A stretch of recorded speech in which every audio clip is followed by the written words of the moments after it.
The dog had a name, a rank, and a record of valor that most soldiers would envy, and on a Tuesday morning in late October he was scheduled to die. Nobody on base wanted to say it that way. The paperwork called it behavioral euthanasia. The unit commander called it a necessary action following assessment. The veterinary staff called it the final option. But Sergeant First Class Len Ochoa, who had known the dog for 3 years and watched him clear buildings in Kandahar that grown men refused to enter, sat outside the kennel block with his elbows on his knees and said it plainly to anyone who would listen. They were going to kill Kodiak, and there was nothing left to do about it. Nora Eslin heard him say it from across the corridor. She was 31 years old, 5 months into her rotation at Fort Stillwater, and technically she had no business being in the K-9 unit's medical wing. She was an Army nurse assigned to the main hospital block, outpatient recovery, 2nd floor. She dealt with post-op soldiers, compression wraps, medication schedules, and the particular kind of exhaustion that comes from watching men try to be stoic when their bodies won't cooperate. She did not deal with dogs. But she had grown up in a small town in eastern Montana where the nearest neighbor kept working cattle dogs. And her father had spent 20 years in the Czech army before immigrating. And she had learned to give commands in Czech before she learned to ride a bike. That was the piece of information that would have seemed completely irrelevant to anyone within 100 miles of Fort Stillwater on that particular Tuesday morning. She heard Ochoa's words, and she kept walking. She had rounds. She had a patient in 214 who kept removing his IV line when the night staff wasn't looking, and a 19-year-old in 208 who hadn't spoken to his family since the surgery and needed someone to sit with him for a while. She had a job. She made it 12 steps past the kennel corridor before she stopped. She stood there in the hallway for a moment, one hand on the wall, and she thought about something her father used to say. He said that there are 2 kinds of people in a crisis. The ones who keep walking and the ones who turn around. He said the ones who turn around don't always fix things. Sometimes they make it worse. Sometimes they just stand there uselessly. But they turn around. Nora turned around. The dog's name was Kodiak, and he was a Belgian Malinois, 4 years old, 72 pounds of muscle and scar tissue, and something else that the behaviorists kept trying to name and couldn't quite get right. His handler had been Staff Sergeant Owen Pruitt, and Pruitt had been killed 11 weeks ago in a training accident at a forward operations base in Germany. That was what the official report said. Training accident. What the official report did not say, what nobody was supposed to say, though everyone on base had heard some version of it, was that Owen Pruitt had not died from any accident. But that was not Nora's problem to solve that morning. That morning, her problem was getting inside the kennel without getting her arm torn off. The veterinary staff had been clear. Kodiak had attacked 2 handlers in the weeks following Pruitt's death. Not warning bites, not redirection nips. Full aggression, full commitment, the kind of attack that required stitches and a mandatory incident report, and after the second time, a behavioral evaluation that concluded in language so clinical it was almost kind. Kodiak had lost his handler. Kodiak had lost his purpose. Kodiak was suffering in a way that the assessors believed was not resolvable. The recommendation was euthanasia, pending final review, scheduled for 0900 the following morning. It was currently 0730. Ochoa watched Nora approach the kennel door and said, "Ma'am, you cannot go in there." "I know," she said. "That dog has put 2 people in the hospital. I know. You're not a K-9 handler. You're not even, what are you, medical? Nurse."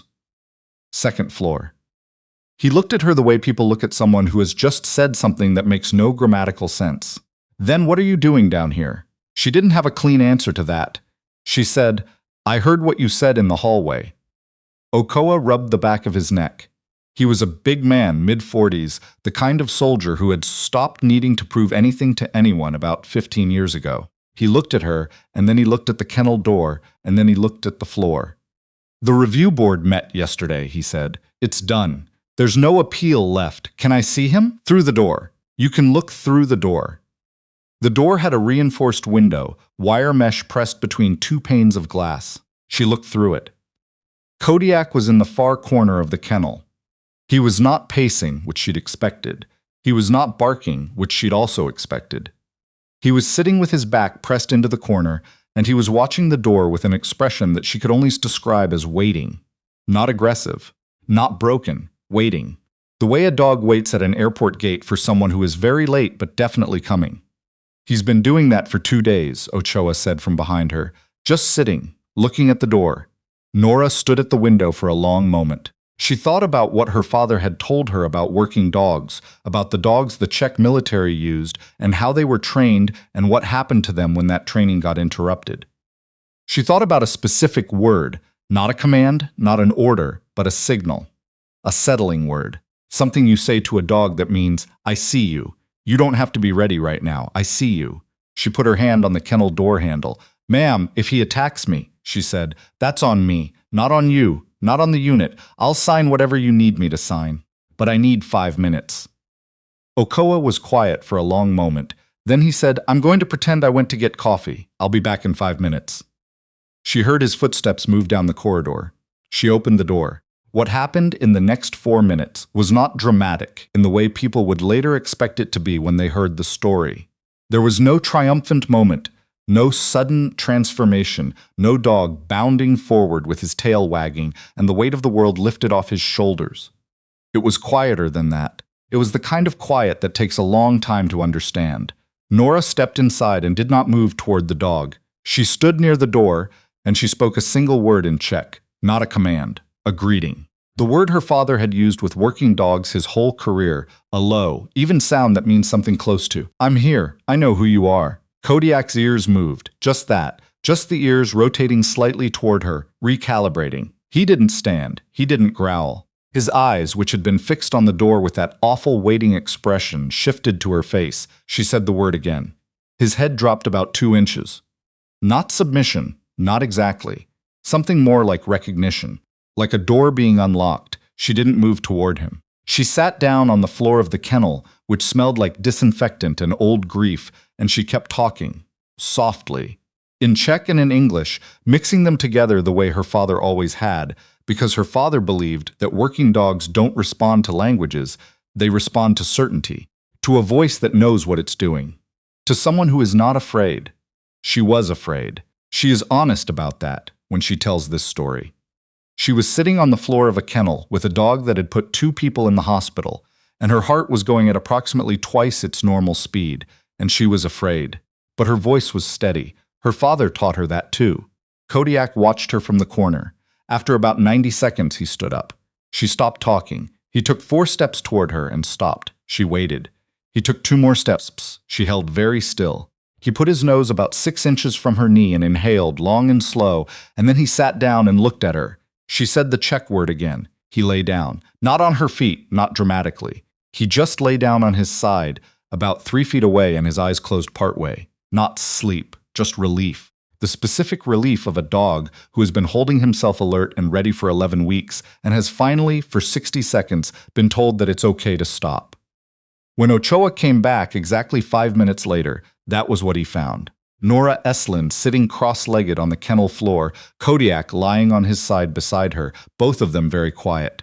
Ochoa stood in the doorway for a long time and didn't say a word. The euthanasia was not canceled that morning. The Army does not cancel behavioral euthanasia orders because a nurse from the 2nd floor sat on a kennel floor and spoke Czech to a dog. There are processes, review boards, chains of command, paperwork in triplicate. Nora understood this. She was not naive about institutions. But Ochoa made a phone call, and then someone else made a phone call, and by 0845, the base veterinarian, a doctor, Fong, who had signed the euthanasia recommendation with visible reluctance and had not slept well since, was standing outside the kennel watching Nora work with Kodiak through the wire mesh window, and he was very quiet in a different way than Ochoa had been quiet. He asked Nora to come to his office. She sat across from him, and he looked at her file on his computer screen, and then he looked at her. He said, "You're a recovery nurse." "Yes, sir." "Not a veterinarian, not a K9 behaviorist, not a handler." "No, sir. You have no formal training with working dogs." "My father was in the Czech military for 20 years. He worked with Malinois and German Shepherds. I grew up around his dogs." Dr. Fong was quiet for a moment. He said, "The Czech training program uses a different command language than NATO standard K9 units." He said it the way someone says something they've just figured out. Pruitt was attached to a joint unit during his last posting in Germany, Nora said. I looked him up after I saw the dog. His record mentions interoperability training with Czech and Slovak handlers. It's in the public portion of his file. Fong looked at her for a long moment. You looked that up? Between 0735 and 0740? Yes, on my phone. Why? She thought about it. Because the dog was waiting for someone who spoke to him in a way he recognized. I wanted to understand what he recognized. Fong leaned back in his chair and was quiet for what felt like a long time. Then he said, I want to request a behavioral review extension. 30 days. During which time you would work with Kodiak under supervision, twice daily, 30 minutes per session. He paused. This is not standard procedure. You would need to sign documentation accepting liability, and your unit commander would need to approve your time. I understand. If he shows any sign of escalation, then you reassess. I understand that too. He looked at her one more time. He said, Why are you doing this? She said, Because he was waiting, and nobody showed up. She would tell people later that the 30 days were the hardest and the most important thing she had ever done in her professional life. Not because of Kodiak.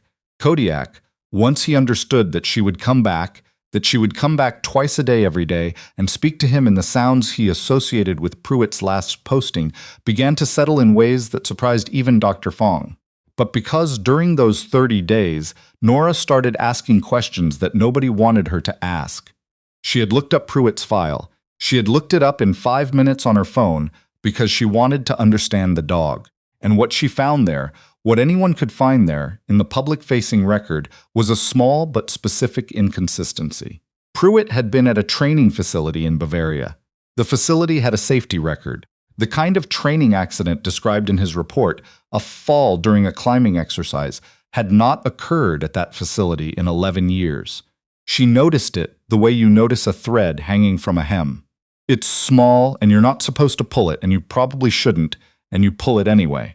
She mentioned it to Okoa during one of the afternoon sessions, almost in passing, the way you mention something you've been trying not to think about. She said, Did anyone look closely at what happened in Bavaria?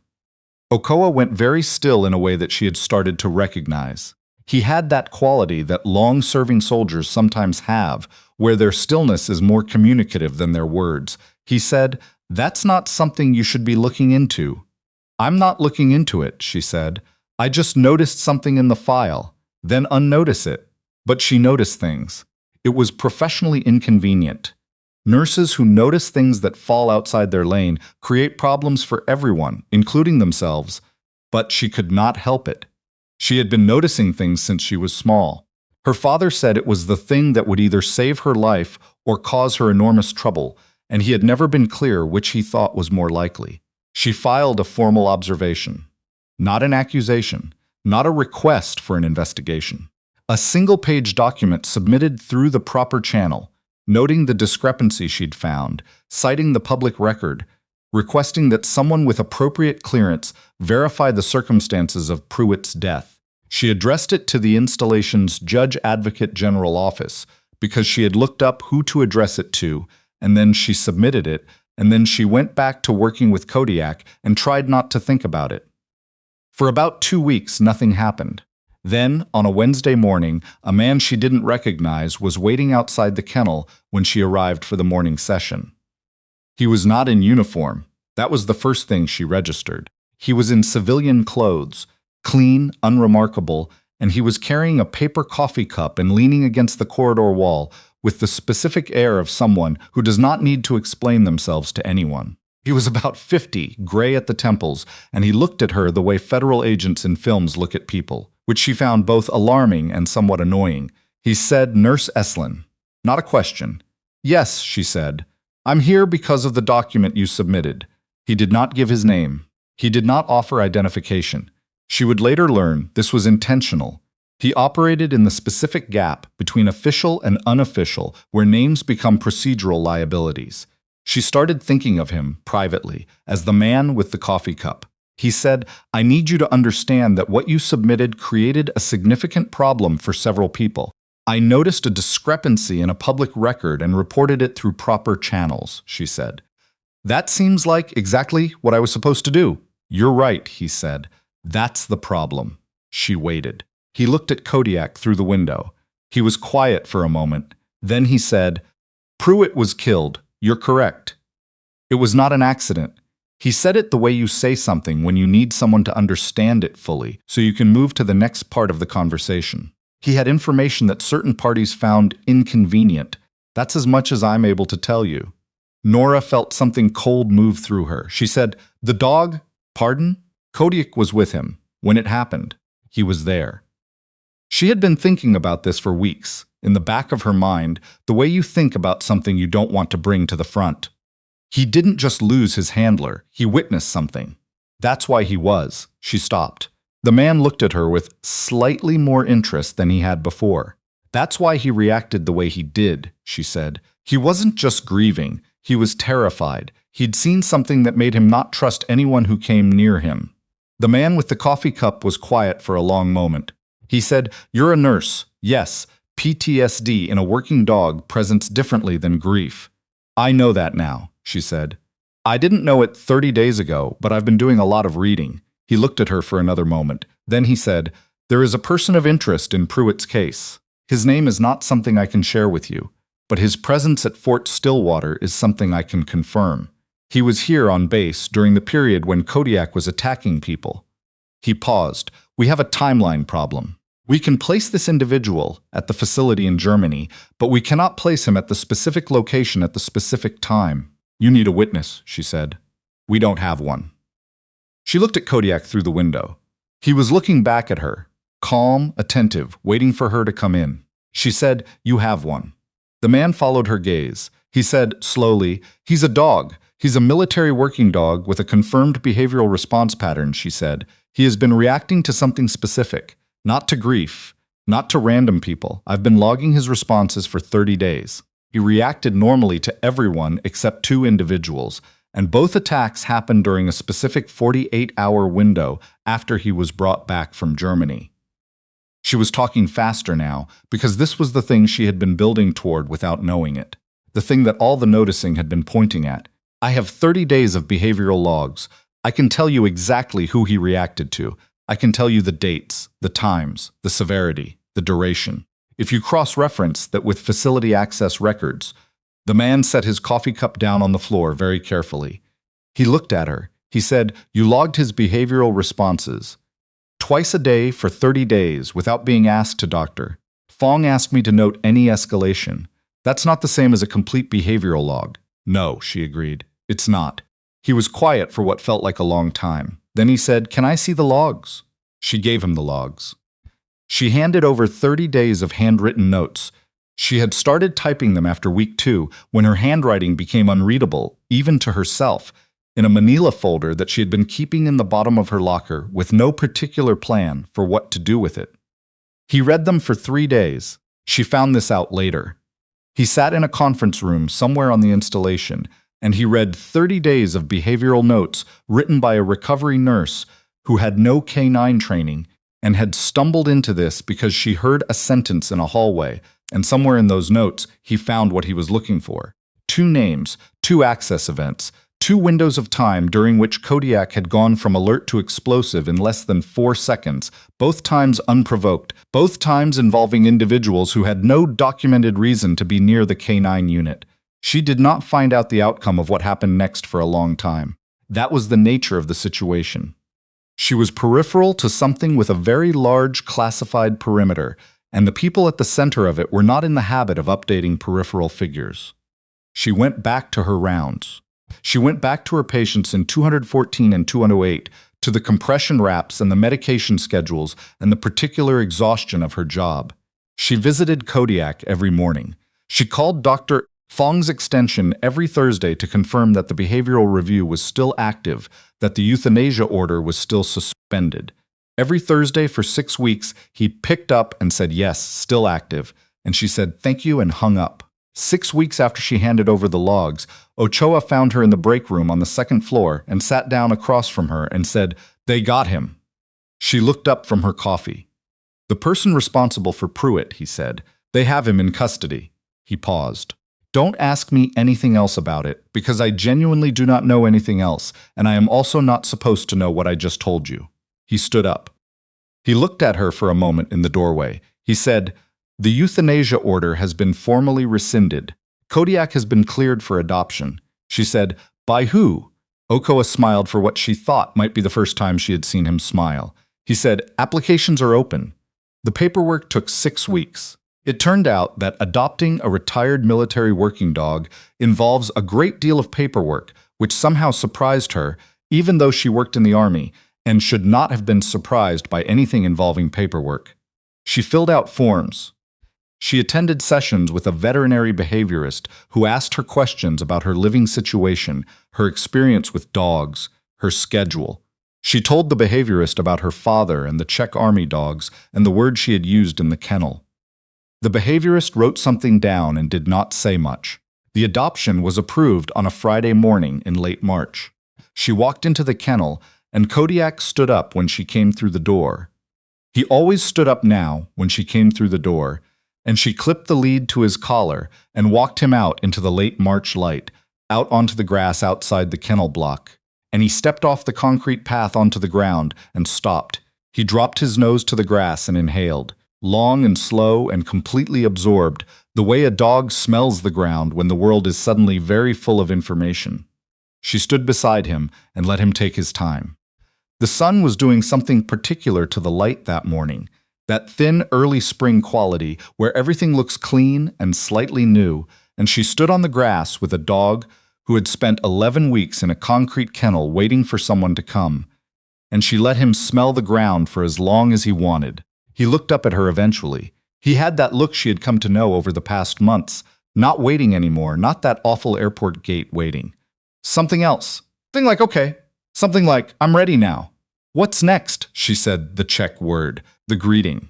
The one that means, I'm here. I know who you are. His tail moved. She walked him to her truck. Dr. Fong called her 3 months later. He said he was writing up the behavioral case study, de-identified, for a veterinary journal, and did she want to be listed as a contributing observer? She said yes. He said the case had attracted some interest from a working group that was trying to establish better protocols for military working dogs who experienced handler loss.